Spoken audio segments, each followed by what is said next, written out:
Muy buenas noches.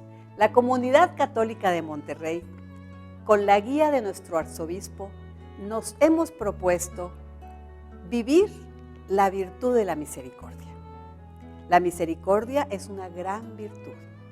El obispo Armando Pérez Talamantes nos animará a vivirla en esta ciudad, con toda su riqueza y sus retos.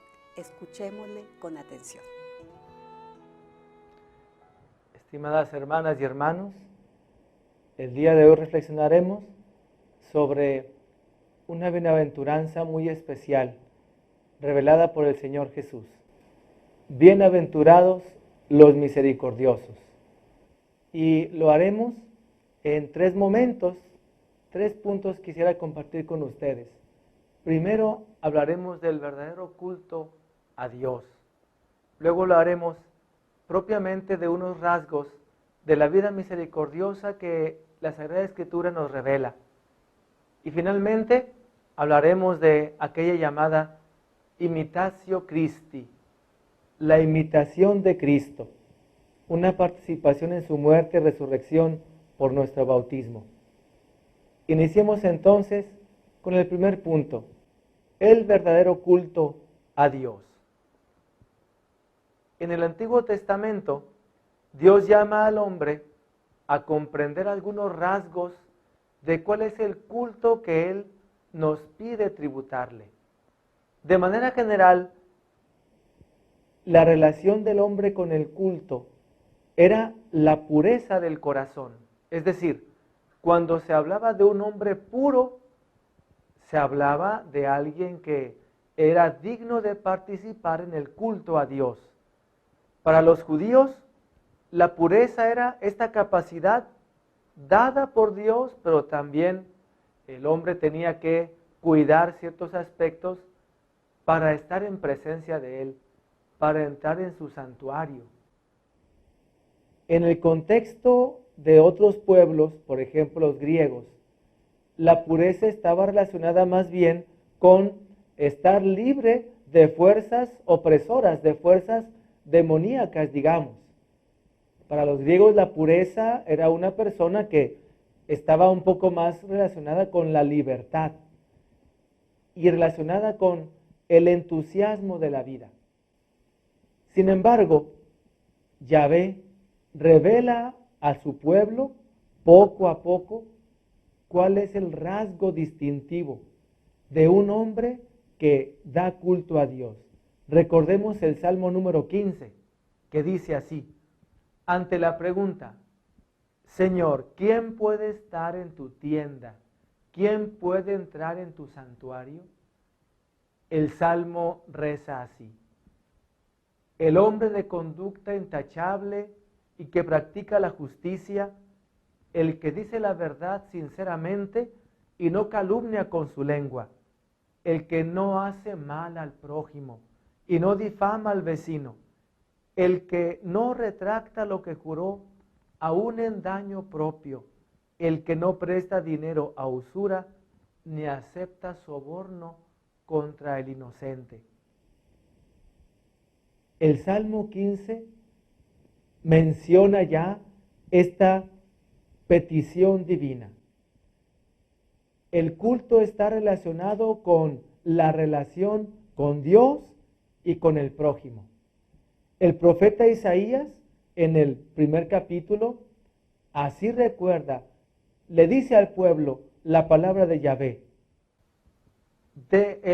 La ofrenda agradable a Dios es dejar de hacer el mal y hacer el bien, buscar la justicia, dar el derecho a los oprimidos, hacer justicia al huérfano, defender a la viuda. Este es el culto agradable a Dios. El pueblo de Israel se esforzaba por agradarle al Señor, pero a partir de aquellos 10 mandamientos, el pueblo desarrolló otros más, desarrollados en los libros del Pentateuco, una serie de reglas, de normas que dirigían la conducta del hombre en el pueblo de Israel, tratando de mantener esa pureza que le permitiera estar en presencia de Dios. Y con esa pureza ganar el favor divino, ganar el favor del amor de Dios. Sin embargo, poco a poco, entonces en tiempo de los profetas, en tiempo en que el pueblo está amenazado ya por Babilonia, el primer Isaías le dice al pueblo lo que Dios quiere. El corazón no está puro cuando estamos alejados de Dios. Y la lejanía que el hombre hace de Dios es cuando empieza a olvidarse de la justicia en el trato con el hermano. Tal vez la desgracia ha llegado al pueblo porque hemos abandonado al hermano y hemos abandonado a Dios. Todavía más, en el capítulo 58, el profeta le dice al pueblo cuál es el ayuno agradable a Dios. Romper las cadenas injustas, desatar las amarras del yugo, dejar libres a los oprimidos, romper toda clase de yugo. Compartirás tu pan con el hambriento. Los pobres sin techo entrarán en tu casa. Vestirás al que veas desnudo y no volverás la espalda a tu hermano. Orar, interceder, cumplir los mandamientos, agradar a Dios, dice el profeta Isaías, se va cumpliendo en realidad, no cuando solamente oramos con la palabra, no solamente cuando hacemos un gesto muy superficial de cariño a una persona, sino cuando el corazón se hace cargo del hermano. Isaías pone ya unos trazos de lo que el Señor Jesús nos dirá en las bienaventuranzas, tanto en el Evangelio de Mateo como en el Evangelio de Lucas. La bienaventuranza viene como un fruto del amor a Dios sobre todas las cosas y al prójimo como a uno mismo. Sin embargo, el pueblo de Israel aún iba en ese camino, aún iba en ese crecimiento de fe, conociendo cómo es profundamente el corazón de Dios y conociendo profundamente lo que pide al corazón del discípulo, del creyente. Recordemos al profeta Miqueas, que con mucha claridad dice al pueblo de parte de Dios: misericordia quiero y no sacrificios. Tendríamos que entender que el sacrificio ofrecido, el sacrificio agradable a Dios, no es solamente, como en el Antiguo Testamento, ofrecer una tórtola, ofrecer la sangre de un cordero, ofrecer la sangre de un becerro. No se trata de que sufra otra vida, sino de asumir el sufrimiento del hermano uno mismo. Ese es el sacrificio agradable a Dios. Cuando Miqueas invita al pueblo a fijarse, a poner atención en la misericordia, la acción de misericordia con el necesitado es muy exigente, es un verdadero sacrificio, es ofrecer una vida, la del hermano, la propia, la del pueblo, ofrecerla consagrándola a Dios. Por ahí está el camino del culto agradable a Dios. En el Nuevo Testamento, uno de los escribas le pregunta al Señor Jesús, ¿cuál es el mandamiento más grande de la ley? Y el Señor Jesús une ese mandamiento de amor a Dios sobre todas las cosas, que en el libro del Deuteronomio el pueblo de Israel lo tenía muy claro: amarás al Señor tu Dios con toda tu mente, con todas tus fuerzas, con todo tu corazón. Pero el Señor Jesús, con toda la claridad, revela: ese amor a Dios sobre todas las cosas está unido al amor al prójimo y al amor a uno mismo. El Señor Jesús invita al pueblo de Israel a dar ese paso, no podemos pretender vivir en comunión con Dios si no estamos en comunión con el hermano y si no vivimos ese amor fraterno. Así, la primera carta de Juan lo proclama a la comunidad. Si alguno dice, yo amo a Dios, pero odia a su hermano, ese tal es un mentiroso, pues si no ama a su hermano a quien ve, ¿cómo podría amar a Dios a quien no ve? Este testimonio de Juan, el testimonio también de San Pablo, que ahorita reflexionaremos, habla de cómo las primeras comunidades cristianas se esforzaban por mantener este mandato de Dios. Cuando el Evangelio de Juan, el Señor dice, les doy un mandamiento nuevo, que se amen los unos a los otros como yo los he amado. El punto de comparación al que invita Jesús es su propio amor. Es en el amor de Cristo donde se ve con mucha claridad la entrega a Dios Padre, entregándose al hermano, especialmente al necesitado. El Señor Jesús, cuando nos manda, nos da este mandamiento del amor, no nos invita solamente a amar con tus fuerzas, es decir, hasta donde tú puedas, hasta donde tú quieras. La medida del amor no es la capacidad humana sola. La medida del amor sobreabundante es el Sagrado Corazón de Jesús, es el corazón manso y humilde, capaz de entregar toda su vida por amor a la humanidad. Esa es la medida que Dios nos propone. Y con ello nos dice, el amor que tú puedes desarrollar, la misericordia a tu hermano, va a ser fecundado, va a ser inspirado, va a ser fortalecido por mí, por el Espíritu Santo. Por eso, amarnos unos a otros como Cristo nos ha amado, solamente es posible desde la fe en Él y con el corazón abierto a Él. Así entonces, ese culto agradable a Dios, Cristo nos lo revela.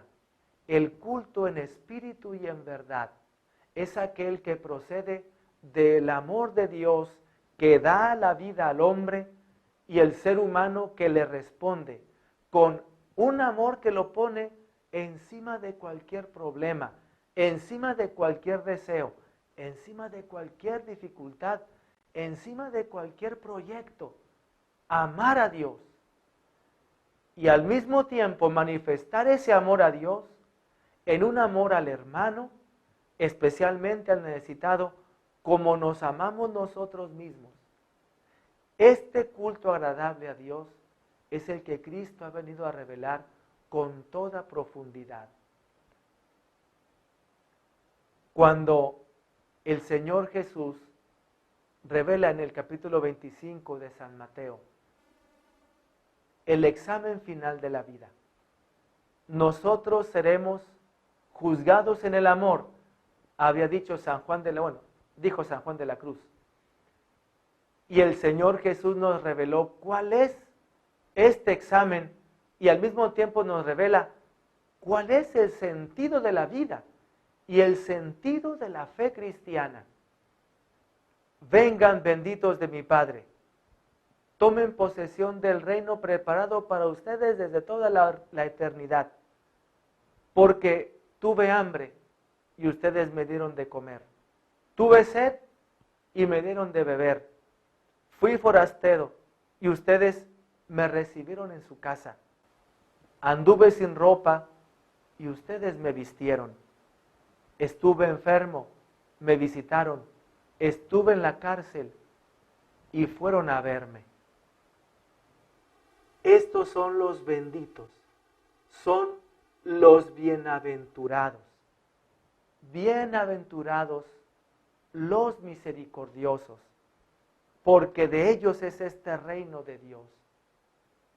Estas bienaventuranzas, hay algunos comentaristas e historiadores de los primeros años de la iglesia que decían esta reflexión.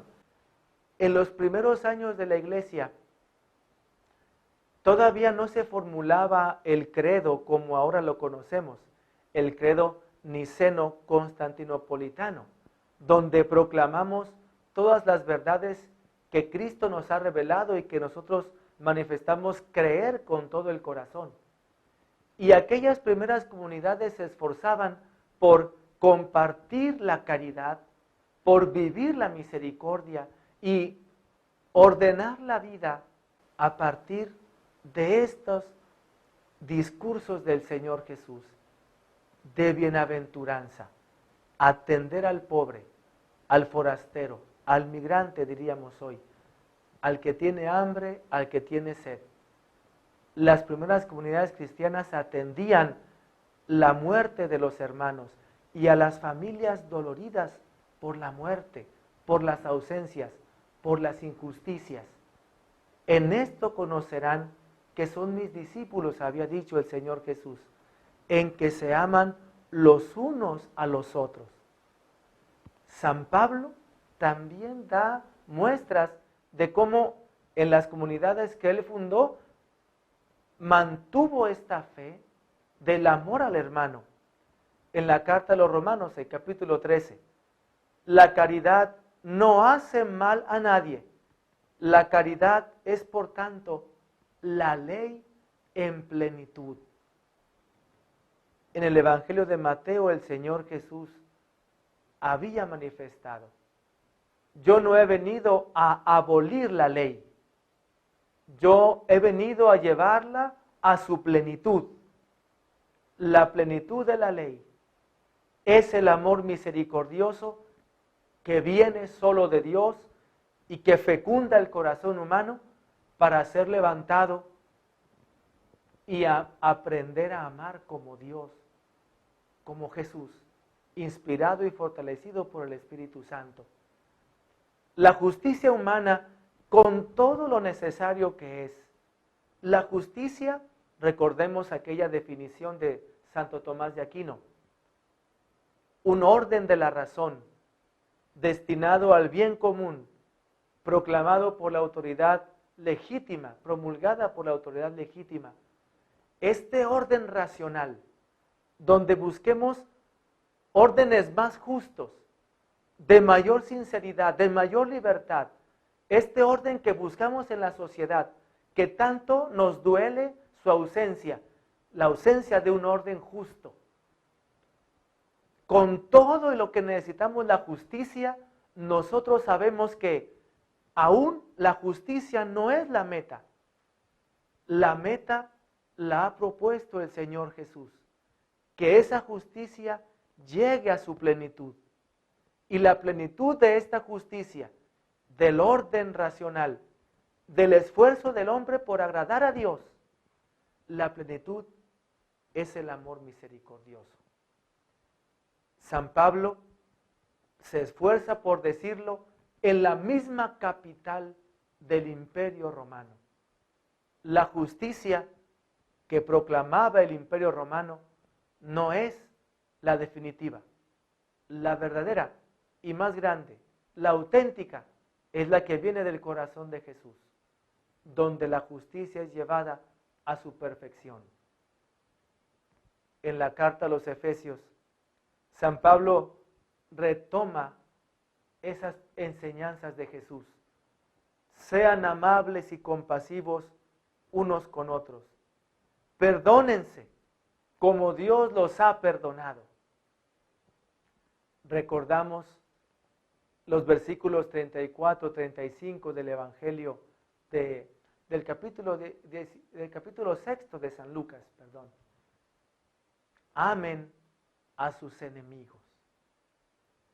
Un rasgo característico de los rasgos más grandes en toda la humanidad, el revelado por el Señor Jesús. El Señor nos llama a esta capacidad tremenda, perdonar al enemigo. Pero San Pablo nos pone en ese camino de llegar a la comprensión y de llegar a la aceptación de fe de este mandamiento del amor al enemigo. En la primera de los Corintios, hablando de este himno al amor, San Pablo lo dice así: si no tengo el amor, si no tengo caridad, no soy nada. Si no hay la fe en el amor, si no hay la verdad en la caridad en la verdad, si no hay esta entrega de fe, si no creo en el amor revelado por Cristo, será muy difícil comprender el mandamiento del amor al enemigo. Amar a Dios sobre todas las cosas, al prójimo como a uno mismo, atender las necesidades del hermano, especialmente del más necesitado, amar al enemigo, perdonar siempre. Esta es la vida cristiana. En esto consiste vivir la fe en Cristo. Aquí está ya el sentido de la vida revelada por el Señor Jesús. Un punto más antes de llegar a ese amor a los enemigos. San Juan, en su Evangelio, nos recuerda este mandamiento: ámense los unos a los otros, con la medida de mi amor, la que Cristo iba a revelar en la cruz y en su muerte y resurrección. Pasión, muerte, resurrección, envío del Espíritu Santo. Amen de esta manera. En esto reconocerán todos que son mis discípulos. Pero el cristiano tiene que padecer unido a Jesús y tomar este cáliz del sufrimiento, de la pasión y muerte en cruz, así como su Maestro. El amor a los enemigos queda revelado en esa entrega de la vida de parte del Señor Jesús. Por eso, la enseñanza de Pablo, la enseñanza de Juan y de los evangelios nos van dirigiendo a la contemplación del misterio pascual para poder comprender en él, desde la fe, iluminados por el Señor Jesús, por su Espíritu Santo, en Dios Padre, cómo es este amor llevado a plenitud que es su misericordia. La vida misericordiosa, entonces, es un llamado a la plenitud, a la santidad verdadera, a la comunión plena de amor con Dios y con los hermanos. Yo no he venido a abolir la ley, he venido a llevarla a su plenitud. El Señor toca el corazón de cada uno de nosotros y nos invita a considerar el trato que tenemos cada uno de nosotros con nuestros hermanos, con nuestro prójimo, con quien vive a nuestro lado y en realidad con todos los seres humanos.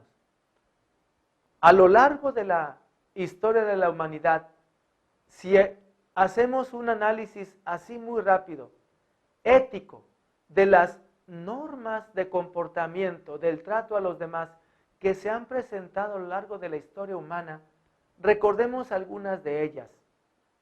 La regla de hierro, que reza así: trata a los demás como tú quieras, antes que los demás te traten a ti como ellos quieran. La regla de hierro forma una competencia y va haciendo que sobreviva el más fuerte. Una competencia que destroza a los seres humanos. La regla de bronce dice así: ojo por ojo, diente por diente. La regla de bronce es la ley del talión. Haz lo mismo que te han hecho a ti, lo mismo. Pero esta norma de comportamiento acepta como algo, una acción aprobada, una acción ética, hacer el daño al hermano. Si él te dañó, tú tienes derecho a dañarlo. La ley del talión, la regla de bronce, hiere y destruye al ser humano. La regla de plata no hagas a los demás lo que no quieras que te hagan a ti. Esta regla introduce un poco más de racionalidad. No hay que hacer el mal para que no te lo hagan a ti. Sin embargo, esta regla pone como centro del comportamiento humano el mal. Una cuestión en una formulación negativa. No hagas el mal. Es una situación que crea mucho miedo y mucha defensiva y deja perplejo al hombre cuando en el curso de la vida se enfrenta a alguien que, a pesar de que tú le has hecho mucho bien, la otra persona te responde con un mal. Y entonces, ¿dónde quedó esta norma de no hacer el mal para que no te lo hicieran a ti? Esta norma no ilumina por completo el camino del ser humano en el mundo real. La regla de oro: haz el bien, así como quieres que los otros te hagan el bien a ti. Esta regla de oro también es mencionada por Cristo en ese capítulo 6 de San Lucas. La regla de oro era la regla máxima a la que la reflexión humana occidental, con los griegos, aquellos pensadores griegos, habían propuesto. La sociedad se une en amistad para trabajar juntos por el bien común. Y así entonces cada ciudadano, buscando el bien común, ayuda a los demás y se ayuda a sí mismo a también alcanzar los bienes particulares. Esta norma dirige al ser humano a una cierta armonía de los bienes, a una cierta justicia de armonía y de amistad. Sin embargo, esta norma, con todo y lo alta que es de la racionalidad humana, no lleva al ser humano a la perfecta alegría. ¿Cómo es la justicia armónica? ¿Cómo es? ¿Conmutativa? ¿Distributiva? ¿De qué justicia hablamos al repartir los bienes? ¿Al repartir los recursos? ¿Cómo se da? Las sociedades humanas siguen debatiendo cuál es la justicia que debe prevalecer en la sociedad, en el mundo en que el hombre vive. El Señor Jesús nos ha revelado que aunque lográramos la mayor de las justicias, el mayor de los órdenes racionales, en el bien, en la armonía, en la amistad, en las sociedades, no bastaría para la perfecta alegría. La perfecta alegría está en amar como Dios ama, incluso amando a nuestros enemigos y perdonando las deudas de todo aquel que nos ofende. Esta es la regla de la misericordia. Perdonar hasta 70 veces 7. Asumir la necesidad del hermano que sufre. Encontrarnos con Cristo en el rostro sufriente de los hermanos necesitados y entregar la vida por ellos, así como Jesús lo ha hecho por nosotros. No se trata en el amor al enemigo solamente de hacerle justicia, es decir, que si el enemigo me hizo un daño, que pague lo que es justo, restituya lo que es justo, que sufra la pena justa. No. Cristo nos dice, se trata de llegar a amarlo. No solo desearle el bien, sino darle vida. Esto solo es posible por un criterio que supere la máxima de las justicias humanas que seamos capaces de alcanzar. No solo una justicia de equilibrio, sino por un criterio de superación. Solamente el amor puede dar más de lo que recibe y aceptar este desprendimiento. Solo el amor puede responder con un bien que da vida ante una injuria que destruye. Solo el amor puede sanar a quien es herido y experimenta deseos de responder con la misma moneda. Solo el amor misericordioso, es más grande que la justicia. Pablo, soldado consumado, Pablo, fariseo conocedor, Pablo, hombre recio, aprendió cómo es esta misericordia. Recordamos el pasaje de Hechos 16, cuando llega a Filipos, Pablo, Silas y Lucas, y están predicándole a las mujeres que van a lavar ahí a un río cercano de la ciudad, fuera de la ciudad. Y San Pablo narra que al salir de la puerta de la ciudad, se encontraban varios días con una mujer que adivinaba, adivinaba la vida, el futuro de las personas. Y que cuando ellos pasaban, gritaba, estos son hombres de Dios. Y que un día Pablo se detiene ante la mujer, Pablo la exorciza, Pablo la sana del demonio que la dominaba y la mujer queda en paz. Pero su amo, el dueño de aquella mujer que profetizaba, tenía muchas ganancias con las profecías que hacía la mujer. Este dueño lo acusó ante la autoridad y les dijo a las autoridades, ¿cómo es posible que dejemos que estos hombres que no son romanos traigan doctrinas extrañas y estén embaucando a nuestro pueblo? Las autoridades capturan a Pablo, Silas y Lucas y los entregan al carcelero para que los lleve al calabozo más profundo. Era sabido que cuando a alguien que cuidaba a un prisionero se le escapaba, tenía que pagar con su propia vida. Así que el carcelero, muy experimentado, los llevó a la mazmorra más profunda, con los grilletes más pesados, no se le fueran a escapar. A medianoche sucede un terremoto y los prisioneros quedan en libertad, pero Pablo, Silas y Lucas están allí. Cuando llega el carcelero y ve que se han derrumbado las paredes y que se han roto los yugos, se han roto los grilletes, toma la espada porque tal vez habría pensado así, prefiero morir con mi propia espada a ser entregado a los romanos porque se me escaparon los prisioneros. Pero antes de que lo hiciera, Pablo le grita, aquí estamos todos. Y el carcelero se sorprende. Y no solamente se sorprende, empieza a dialogar con Pablo. Y Pablo le revela la verdad de Jesús el Señor. Tanto así que el carcelero y su familia piden el bautismo. Este pasaje nos habla del cambio que Pablo experimentó en su vida al encontrarse con la misericordia de Dios.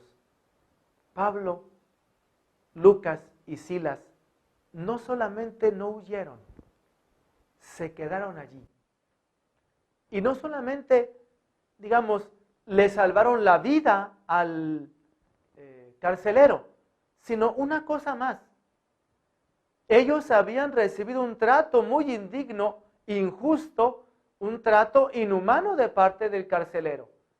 Ellos habían sido maltratados por el carcelero y tratados con el desprecio más grande de parte de él. Y sin embargo, ellos no tratan al carcelero así, a pesar de que ahora él se presenta pues desarmado. Pablo ha aprendido cómo es la respuesta del cristiano ante las injurias.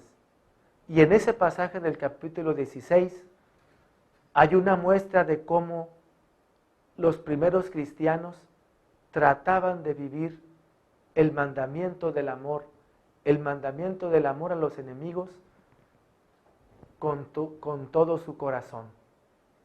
Y tratando hacia el carcelero, revelando tal misericordia, Cristo engendró la fe en el carcelero y en su familia.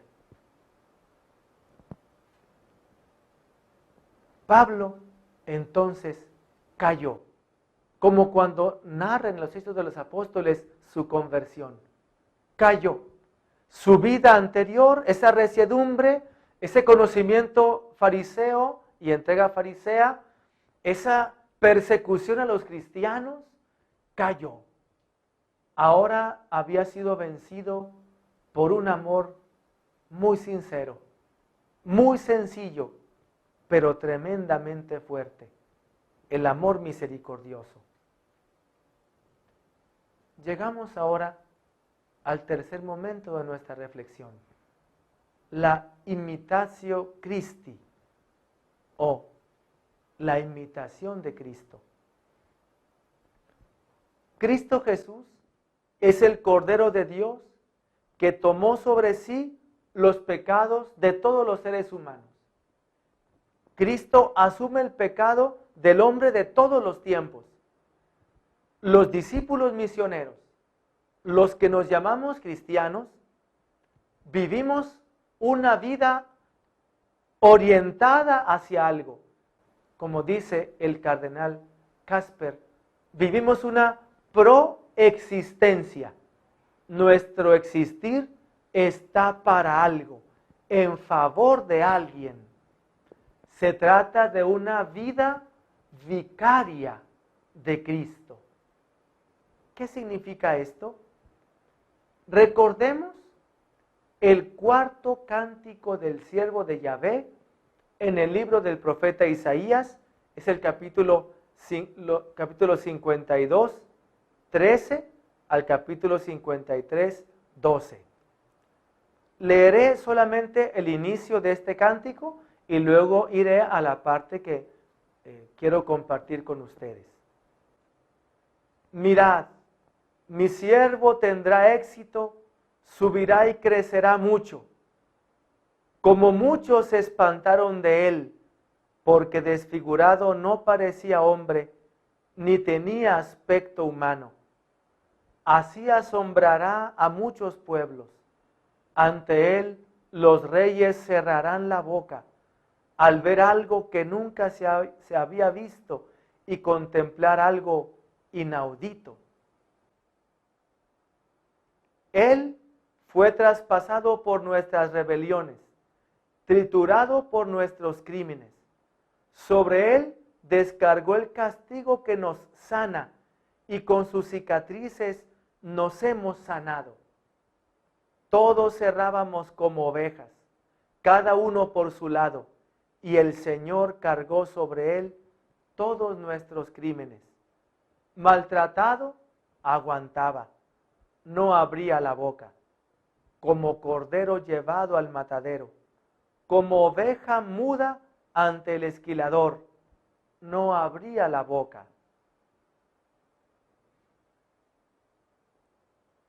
Cristo tomó sobre sí el pecado de todos los hombres y el sufrimiento que causan los pecadores, nosotros, a nuestros hermanos. Su amor misericordioso perdona al pecador y sana al herido. El amor misericordioso tiene compasión del hombre que peca, que se aleja de Dios y se aleja de su hermano. Y al tener un corazón frío, un corazón sin luz, sin calor, un corazón sin un amor que lo sane, por alejarse él, esta persona pecadora hiere a sus hermanos, les causa sufrimiento, les causa dolor. Es una preocupación, realiza injusticias, acusa, quita lo que no es suyo, se aprovecha del indefenso. El amor misericordioso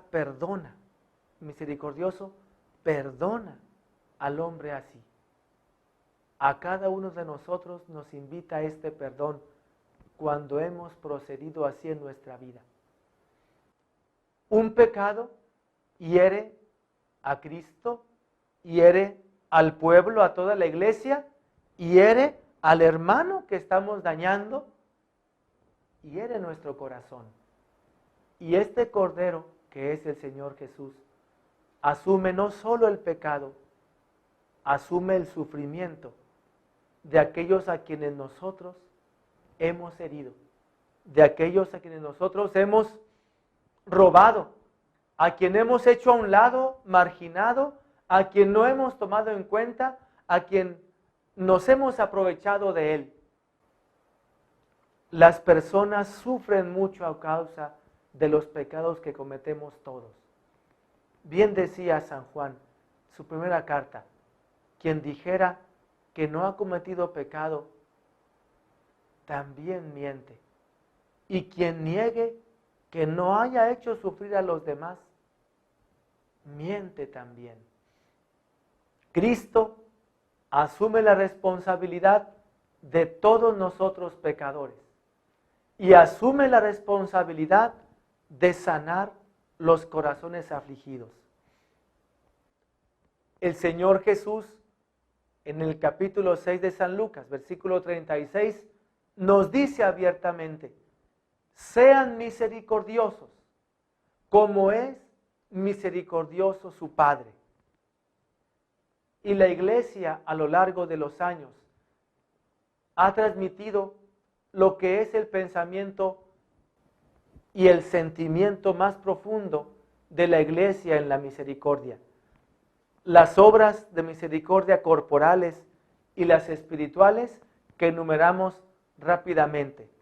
Las corporales: dar de comer al hambriento, dar de beber al sediento, dar posada al necesitado, vestir al desnudo, visitar al enfermo, socorrer a los presos, enterrar a los muertos.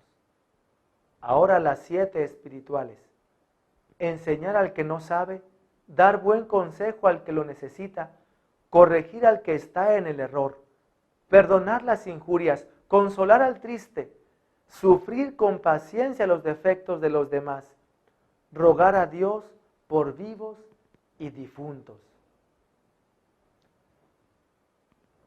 La misericordia, como la Iglesia la ha ido comprendiendo a partir de la revelación del Señor Jesús, trata de una dignidad integral hacia el ser humano. Las obras de misericordia tratan de promover la humanidad, tratan de promover a cada persona en su realidad física, en su salud física, en su encarnación, como un hombre en la historia, una persona que se desarrolla con muchas necesidades.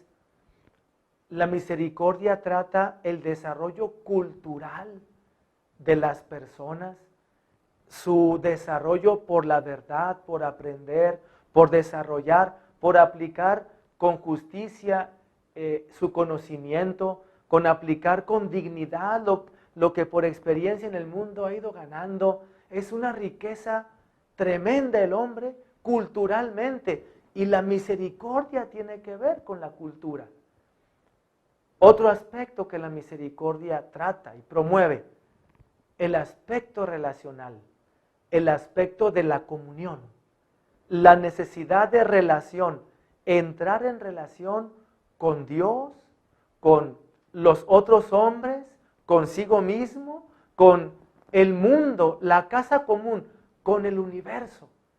Como persona, el hombre es un ser relacional. Y la misericordia trata y se preocupa de desarrollar esta capacidad y encaminarla a su plenitud, como Cristo nos lo ha revelado. Y un cuarto aspecto, la dimensión espiritual. La misericordia se preocupa y desarrolla esta dimensión de relación con Dios. Una relación con el origen de todos nosotros, que es Dios Padre. Una relación con la meta de la vida y de todos los hombres, que es la comunión plena de amor con Dios Padre en Cristo, por el Espíritu Santo, con todos los hermanos. Esos sueños que muchos artistas, que muchas canciones dicen, sueños de hermandad, sueños de fraternidad, sueños de libertad, sueños de justicia que se encuentran en el corazón de cada hombre de buena voluntad. Esos sueños tienen que ver con la misericordia, pero partiendo de la revelación de Cristo, tanto la realidad encarnada del ser humano como la realidad cultural, la realidad relacional, la realidad espiritual del ser humano, para llegar a su plenitud necesitan de un amor más grande que el amor de todos nosotros, el amor de Jesús, el amor misericordioso de Dios Padre, Hijo y Espíritu Santo. Por eso, la misericordia, para nosotros los cristianos, para los que creemos en Cristo, la misericordia es un aspecto de la vida. No es un aspecto de excepción, es el sentido de nuestra vida. El origen es el amor de Dios. La meta, la comunión plena con todos, con Dios y los hermanos. El sentido es las obras de misericordia. Sor Faustina Kowalska tiene una oración donde pide al Señor Jesús, Señor de la misericordia, que cultive en ella esta manera de vivir. Y en un momento de la oración, ella nos ofrece como un caminito de cómo pedirle a Dios y cómo cultivar, cómo dejar que Él cultive la misericordia en nosotros. Dice Sor Faustina que hay un pequeño orden dentro de esta vida misericordiosa. Para poder responder al hermano necesitado, primero tenemos que responder con la acción. La comida, la bebida, el techo. Al hermano necesitado necesitamos atenderlo primero con la acción. Y tal vez por la limitación de la vida, lleguemos a un punto en que ya no podamos actuar más. Bueno, en el momento en que ya no puedas actuar más por el necesitado, dice Sor Faustina, Señor, dame una palabra de misericordia. A lo mejor no puedo hacer más por ti, hermano, pero déjame darte una palabra de aliento, una palabra de perdón, de reconciliación, una palabra de entusiasmo, de inspiración de parte del Señor Jesús. Déjame platicarte de la misericordia, del amor de Dios para todos. Y cuando ya no podamos animar con palabras misericordiosas al hermano, dice Sor Faustina, concédeme, Señor, el don de la oración misericordiosa. Orar, interceder, pedir por el hermano necesitado, encomendarlo a ti, a tu sagrado corazón. Unirnos en una cadena de oración, unirnos en el Espíritu y en la verdad que tú nos has revelado, que tú nos has regalado.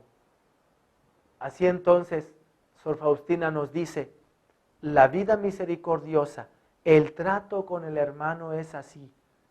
Tratarlo con acciones de misericordia, con estas obras que hemos repasado. Cuando no podamos hacer nada por el hermano, obrando, haciendo algo físico, algo por su cultura, algo por su relación, algo por la relación con Dios. Cuando ya no podamos hacer nada, sí podemos darle una palabra.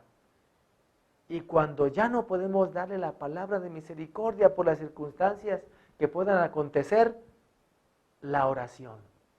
Entonces, la obra de misericordia, la palabra de misericordia, la oración de misericordia. Esta oración de Sor Faustina nos enseña mucho a nosotros y nos inspira y nos empuja a vivir esta vida misericordiosa. Pero todavía quiero compartir con ustedes algo más. La vida misericordiosa es muy exigente. La obra de caridad atender al pobre y necesitado no es sencillo. Muchas veces las personas heridas reclaman, exigen, son impacientes, porque las circunstancias y el dolor las han llevado a esta situación. Quien quiera vivir este mandato de Cristo, de la misericordia, necesitará una santa paciencia. La necesitará de parte de Dios. Tendrá que estar orando constantemente y dejando que Cristo sane las heridas que tal vez las obras de misericordia provoquen en ti, provoquen en uno. Ten por seguro que el Señor Jesús estará acompañándote siempre, en cada momento de tu vida, enjugará tus lágrimas y sanará las heridas que alguien de nosotros sufra por ser misericordioso. Es así como los discípulos misioneros participan de la cruz redentora de Cristo por el bautismo y la Eucaristía.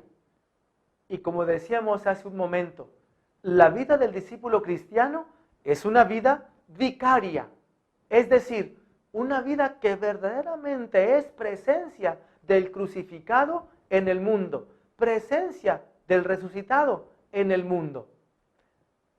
Para compartir esta reflexión, quiero recordar en este momento a María, Madre de Dios y Madre nuestra.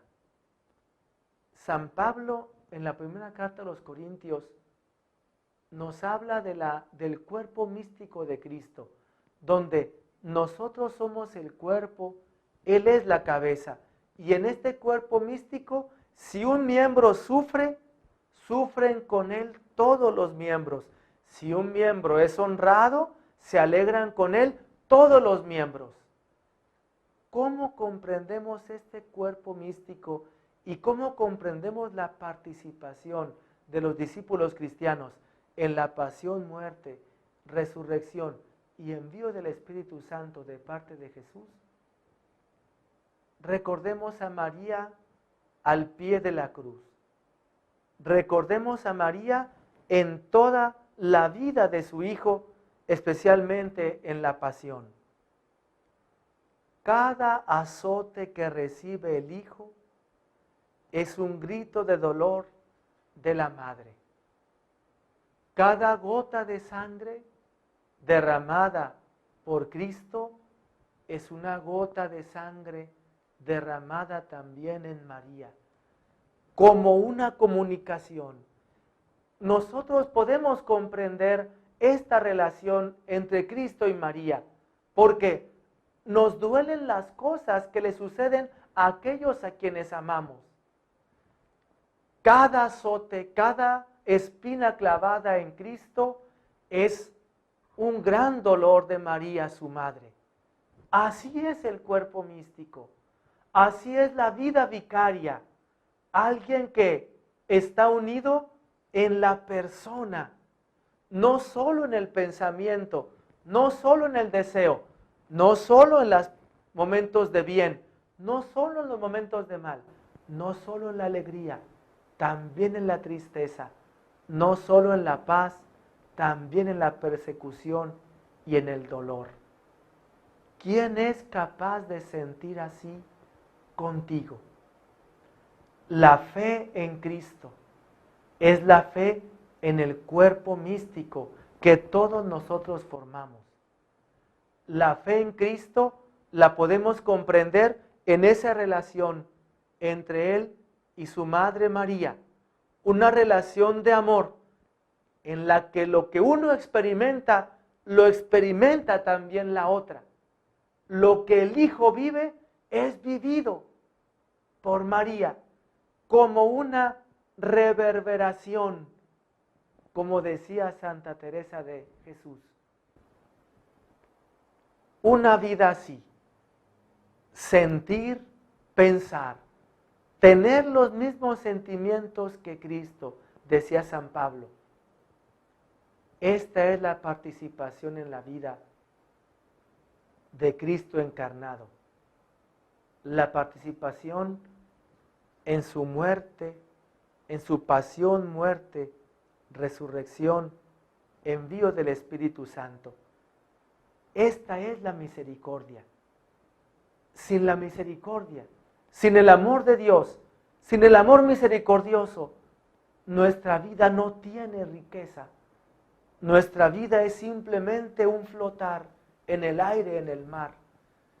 Pero con la vida misericordiosa, la vida cobra sentido, cobra entusiasmo, cobra esperanza.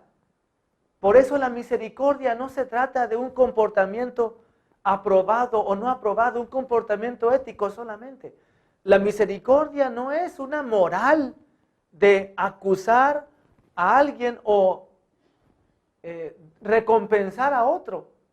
La misericordia es un aspecto primeramente de fe. Creer en Cristo es creer en su amor, es creer en su vida. Creer en Cristo es aprender a vivir como Él. Creer en Cristo es participar de la alegría del cuerpo místico y de sus sufrimientos, como ese siervo de Yahvé que tomó sobre sí el pecado de todos los hombres y el sufrimiento de todas las víctimas. Y en ese amor misericordioso perdona al pecador y sana a la víctima. La misericordia es un aspecto de fe. ¿Crees tú esto?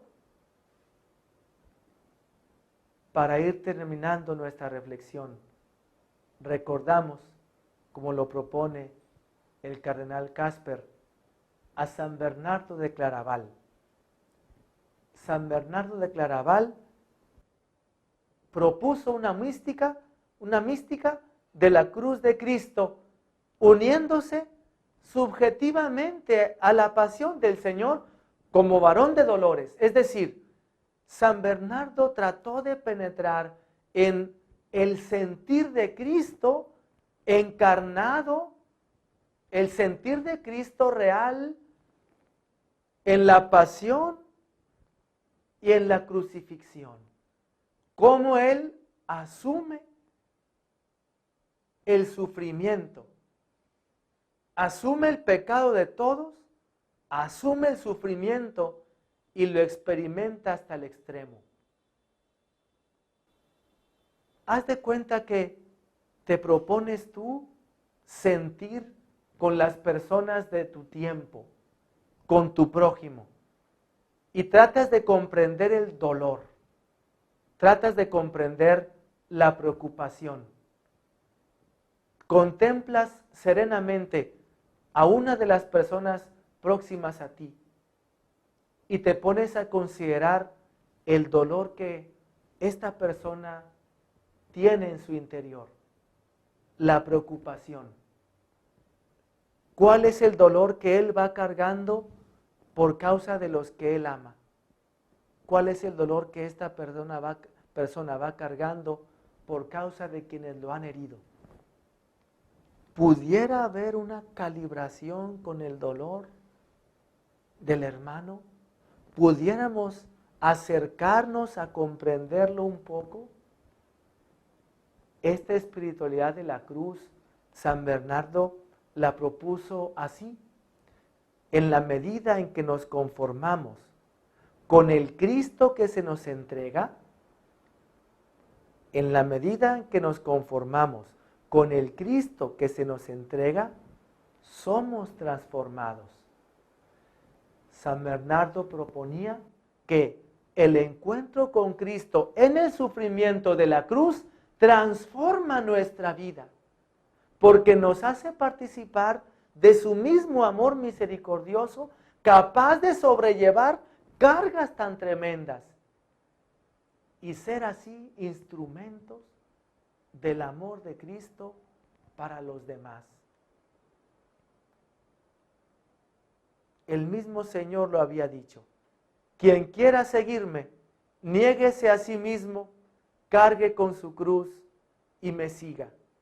Quien quiera ser el primero entre sus discípulos, entre los hermanos, debe ser el servidor de todos.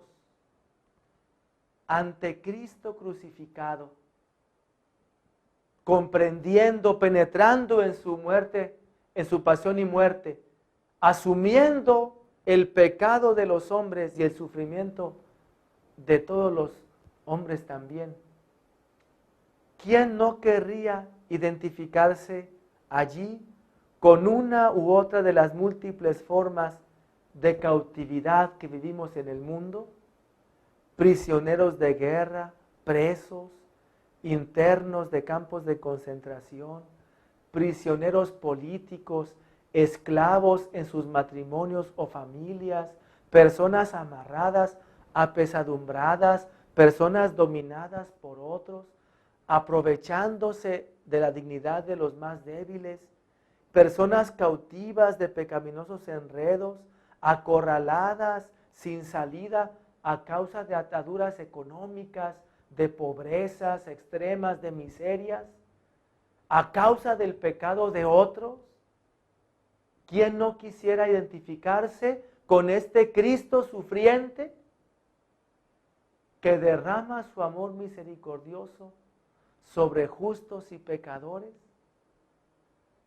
Queridas hermanas y hermanos, toda obra de misericordia, toda iniciativa transforma las relaciones humanas, transforman a las personas, transforman las familias, transforman comunidades, y la misericordia puede llegar a transformar nuestra sociedad. Es cuestión que creamos en el amor misericordioso de Jesús y como discípulos misioneros querramos tomar nuestra cruz, participar del varón de dolores, participar del sufrimiento, participar del pecado de los demás y de uno mismo, y tomar la cruz con misericordia, prefiriendo siempre el camino de este amor, podríamos llegar a transformar mucho en nuestra vida. Que el Señor los bendiga, que el Señor nos fortalezca mucho en la fe este año de misericordia. Pidámosle lo que le pidió aquel papá al Señor Jesús cuando veía que su hijo era dominado. Digámosle: Señor, creo en ti, pero dame tú la fe que me falta. Que el Señor los bendiga a todos. Muchas gracias. Agradecemos las palabras de su excelencia y rogamos a Dios nos dé su bendición. No olvidemos que el hacer ejercicios espirituales nos concede indulgencia plenaria, cumpliendo con las condiciones que se nos piden. Muchas gracias por habernos acompañado en esta semana de ejercicios espirituales. Hasta luego.